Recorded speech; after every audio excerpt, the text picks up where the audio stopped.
الجنود من أجل أوطانهم مثل ما ضحت أمي. كلا، أتساءل، أم هو ذلك الكلام من عاشقات الألف، أم هو ذلك الهمس الذي يناديني عندما أقبل على الخروج؟ ولدي لبس حوايج مزيان راه البرد. علمتني أن الحب سهل وبسيط وممتنع، لا يحدث عبثا، بل هو رباني من عند الله عز وجل.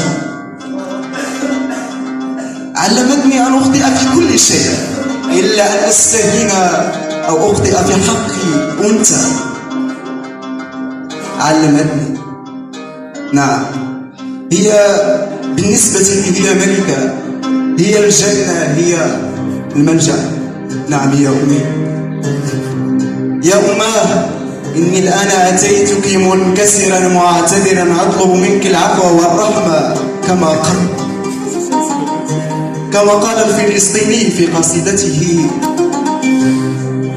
لا تعتذر يا أحد إلا لأمك. يا أماه، إن نمت وغابت النون فالدعاء بيننا عهد. خذي بيد أمك. شكرا. هون الفت على زر الجرس باش توصل بكل جديد.